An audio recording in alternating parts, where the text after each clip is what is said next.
El superintendente de valores, el licenciado Gabriel Castro, está aquí con nosotros y por supuesto agradezco al licenciado Castro que haya aceptado esta invitación un poco para compartir los números de cómo andan las operaciones bursátiles, de cómo se maneja este mercado, cuál es su proyección, cómo está contribuyendo a la economía.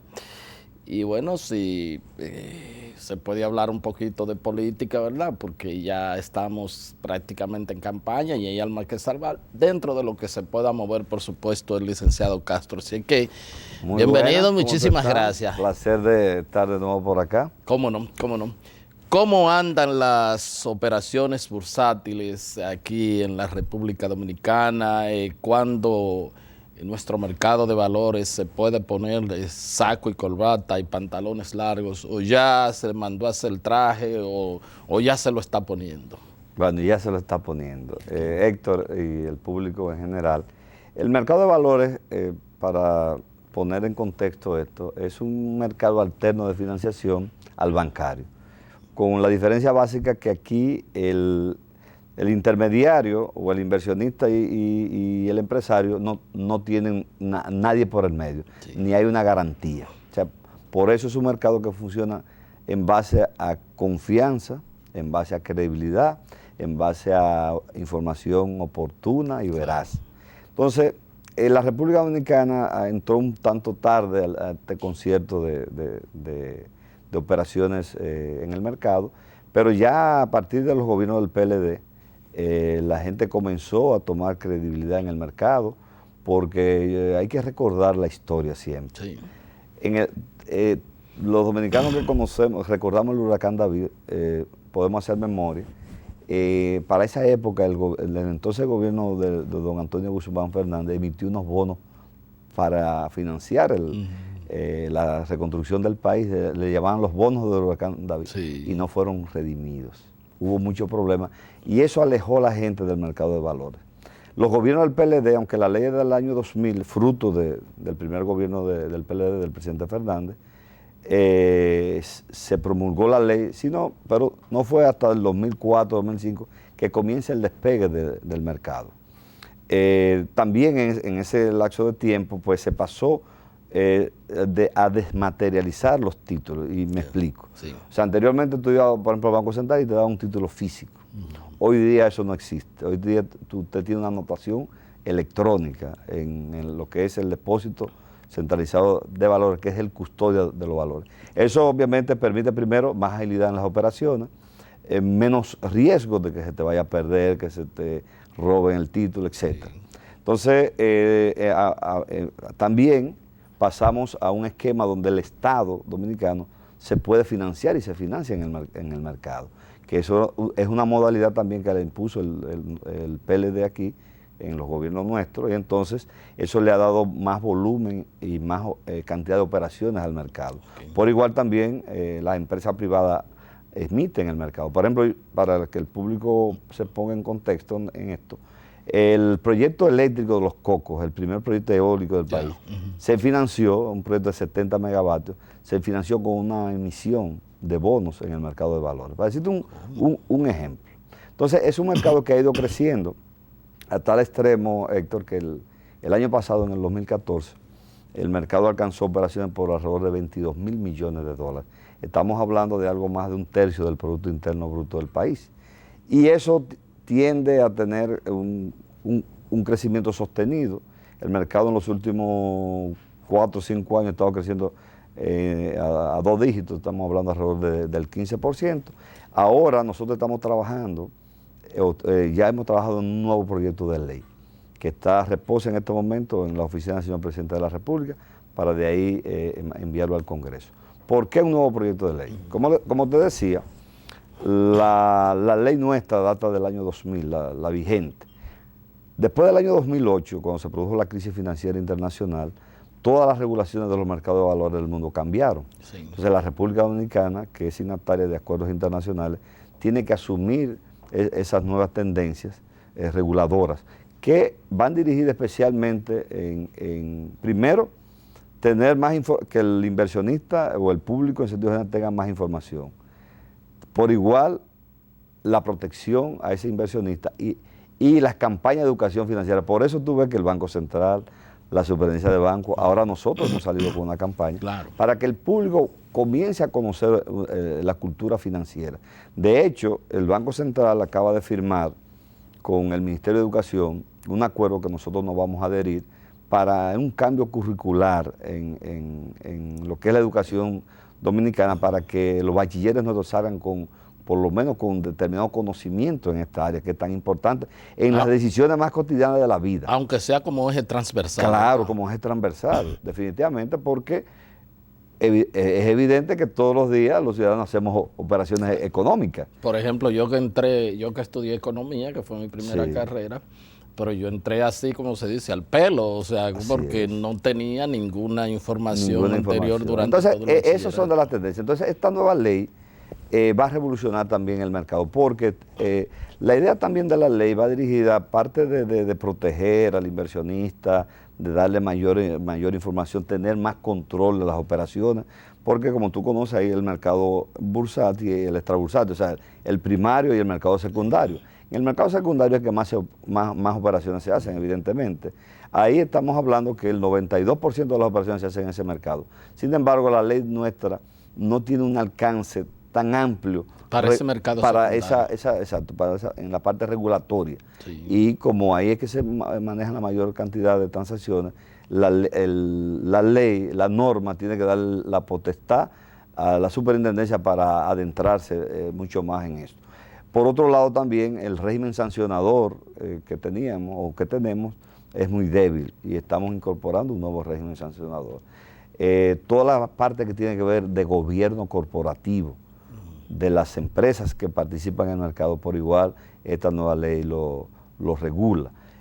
También manda a hacer un nuevo Consejo Nacional de Valores donde no haya representantes de los gremios del sector privado, sino que sean representantes del Estado e independientes, para que no haya conflicto de intereses. Yo pienso, y un aspecto o dos aspectos que quiero puntualizar.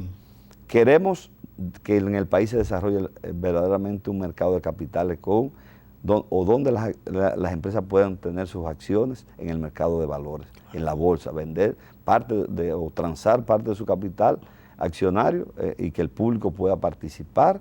En eso estamos en la ley de todas esas condiciones.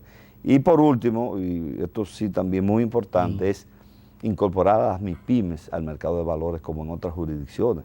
Hemos tomado el ejemplo de España, de Argentina y de Perú, que han tenido unos esquemas bastante exitosos, donde son procesos abreviados, muy fáciles de cumplir, y además que las empresas, pues, lo que le empujamos a la MIPYME que se formalice y que tengan un financiamiento mucho más barato que el que tienen hoy día. Eso es trascendental. Que eso es trascendental. Y va acorde inclusive con la política de Estado que se ha trazado que el presidente ha de la empujado República. En ese sentido. Entonces, Gabriel, el año pasado se cierran con operaciones por el orden de los 22,000 millones de dólares y este año ya estamos buenos en octubre. ¿Cuáles son las expectativas? ¿Cómo cerraríamos? Nosotros entendemos que vamos a cerrar el año con operaciones superiores a los 25,000 millones. 25,000 millones de dólares. Entonces, es un mercado que, como tú ves, tiene una tendencia creciente en el tiempo y que lo que perseguimos es que adoptar, Héctor, las mejores prácticas internacionales para que el público siempre esté protegido, que haya la suficiente confianza en este mercado, que haya la supervisión.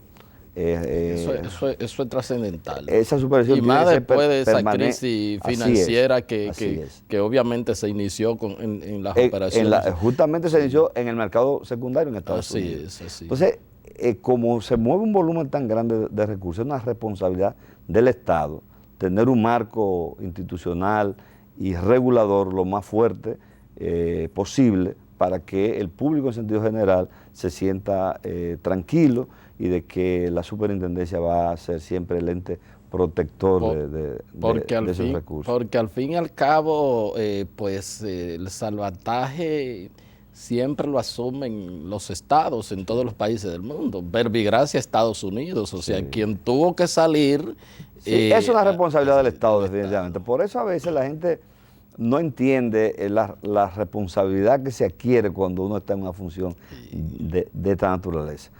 Como tú bien sabes también, hay una serie de leyes nuevas de ordenamiento del Estado y hay una ley que es la de función pública que establece que cuando un funcionario público que ostenta una función, en su actuación no actúa con la debida responsabilidad, paga con su propio patrimonio. Así es. Entonces, la gente tiene que entender todas estas cosas. O sea, dentro de este nuevo marco, es una responsabilidad de nosotros en conducir, encauzar estos procesos para que el país tenga una ley lo suficientemente moderna, fuerte, eficiente, que permita el sano desarrollo del mercado. Como no, dentro de esos volúmenes transaccionales, tanto del año pasado, de los últimos tiempos, ¿quiénes más tenemos? ¿Sector público, sector privado?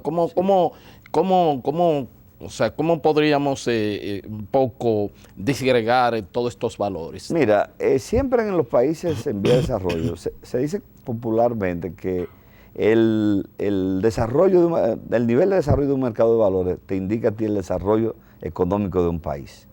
Fíjate que nosotros en los últimos tiempos el país ha venido creciendo en los gobiernos del PLD y asimismo el mercado de valores paralelamente ha ido desarrollándose. Entonces, en los países en vía de desarrollo, el Estado tiene una incidencia determinante. Más o menos diríamos que cerca del 90% de los instrumentos que se transan en el mercado son bonos de Hacienda y del Banco Central. Bueno, y la idea, como decía, que la nueva ley pues va a dar una serie de facilidades para que el sector privado siga creciendo. Especialmente, yo lo enfocaría de la siguiente manera. Nosotros tenemos ya la base normativa, especialmente con la nueva ley. Y tenemos por otro lado los fondos de pensiones, que hoy día, según la información que tengo, andan alrededor de los 340, 345 mil millones de pesos. Es la masa de ahorro más importante.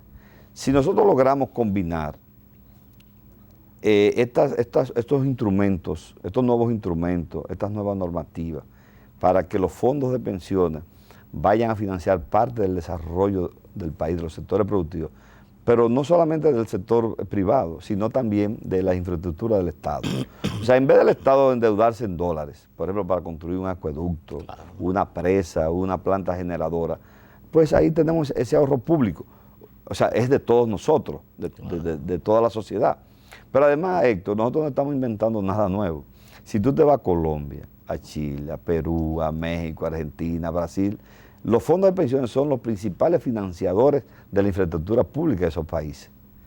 Por ejemplo, en Chile tú vas a una carretera y dice esta obra fue financiada por los fondos de pensiones. Pero creo que aquí hay inversiones, no sé si en hoteles de fondos, creo que británicos, chilenos, no sé, alguien me dijo. Claro, porque los fondos de pensiones son los mayores inversores en todas partes del mundo porque es la masa de ahorro más importante en la economía global. Sí. Lo que ocurre es que aquí todavía tenemos resistencia a eso.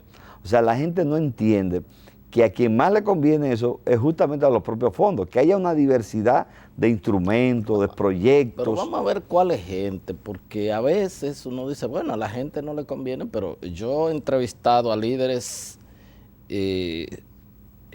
sindicales y ellos están de acuerdo en que estos fondos salgan a invertirse más allá. ¿No sería un poco que la restricción puede estar dentro de los sectores que de alguna manera u otra están manejando estos fondos? No creo, porque es lo que te decía, o sea, si nosotros le podemos dar al mercado, a los fondos, mayores instrumentos, mayor diversidad para inversiones, los fondos van a tener más rendimiento. Claro. Pero por otro lado van a tener más aportantes. Así. Yo te voy a dar un dato. Ajá. En Chile, que es donde viene nuestro modelo, el 72% de los ingresos que reciben los fondos proviene de rendimiento del propio fondo. Uf. Y un 28% de aportes. Aquí al revés, aquí más del 70% son aportes y el resto es rendimiento. Entonces, eso hay que cambiarlo. Hay que revertirlo. Pero ¿cómo lo podemos revertir? Es justamente aperturando esto a que los sectores productivos, el gobierno, o sea, aquí hay ciudades, por ejemplo, como el polo turístico más importante del país, Punta Cana, que no tiene un acueducto eficiente, ni tiene drenaje sanitario. Es un proyecto que puede costar 250 millones de dólares. Claro. Y entonces, pero es un proyecto que se repaga por sí mismo. De alta rentabilidad. Entonces, eso, proyectos como este, proyectos energéticos, bueno, ya de hecho tenemos el fideicomiso Red Vial, que justamente es dentro de este marco que se ha hecho. Tenemos el caso de la ciudad de Juan Bosch. Entonces, hay que seguir promocionando este tipo de inversiones que son muy productivas, beneficiosas para la sociedad, pero que le van a, como usted decía, aportar más rendimiento y más aportante a los propios fondos O sea, definitivamente, ¿tú crees como superintendente de valores que un porcentaje de esos fondos deben salir a ser invertido tanto en el sector público como en el sector privado? Sí, sí, yo defiendo eso. Pero además hay muchos países que inclusive han modificado sus leyes y te lo segmentan. Te dicen, mira, el 15% para la industria, el 30% para sector construcción, el 20% para el sector gubernamental, etc. Entonces, aunque de hecho la ley nuestra, las normas lo permiten, porque la comisión clasificadora lo puede hacer, pero debe haber siempre la voluntad de todos los actores que, como tú decías, los que administran los fondos, las autoridades del gobierno, los trabajadores, o sea, que hay un acuerdo tripartito en este sentido. Hace poco tiempo la Asociación de Industria nos invitó a un evento con un experto colombiano y al final se hizo un almuerzo y se creó una comisión, tanto de funcionarios públicos como del gobierno, para trabajar en esa dirección, promover esto, porque esto va a servir como un puntal fundamental al desarrollo del país, a la dinamización de la economía dominicana, a que el país en vez de estar creciendo 6 o 7% pueda crecer el 10%, o sea, toda la sociedad se va a beneficiar. Además, y uno de las lógicas de las leyes de la economía es que el ahorro es que financia la inversión. Así es. Nosotros con estas carencias que tenemos, ¿verdad? Dime, con todos esos fondos ahí disponibles, como que resulta ilógico que proyectos importantes tengan que posponerse o salir. Fuera. Sí. Ya nosotros tenemos limitantes importantes.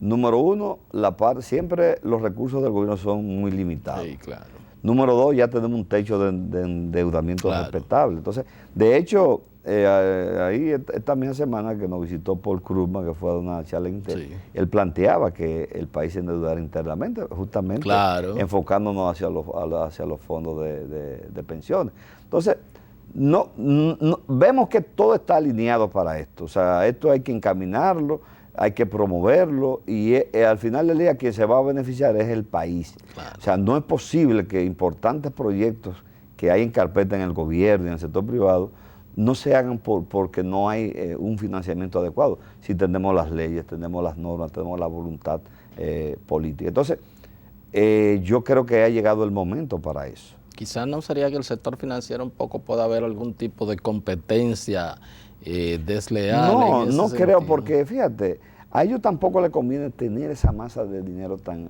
Eso puede convertirse en un momento de un riesgo. Sí. Porque, ¿qué van a buscar, por ejemplo, esos cientos de miles de millones de pesos en los bancos? Probablemente van obviamente a las partes especulativas, pueden ir a buscar dólares. A cazar dólares. Entonces puede eso generar un efecto negativo a la economía. Entonces hay que hacer una combinación de ambas cosas. En las reuniones que hemos tenido con los líderes del sector bancario y de las AFP, ellos también están de acuerdo en esto. Yo pienso que poco a poco hemos ido alineándonos todos en ese sentido. Yo creo que en los próximos meses se harán anuncios importantes. De hecho, hemos estado trabajando también con el presidente en algunos proyectos que se van a anunciar oportunamente, usando también estos esquemas. Es lo más conveniente para todos, porque, como decíamos en principio, el Estado finalmente es el garante de estos fondos. Claro. Si el día 1 que hay que pagar las pensiones no hay dinero suficiente, la gente no va a mirar a los bancos, va a mirar al gobierno y al Estado. Así es, como siempre ha sido. Vamos a solicitar el permiso del licenciado Gabriel Castro, que es el superintendente de valores. Vamos a un corte y un poco vamos a a ver si el licenciado nos da una explicación de esto, del mercado fiduciario, de la fiducia, de cómo esto puede pues contribuir a crear un gran impacto en nuestra economía, y con eso y otros componentes venimos después de estos consejos de mucho interés.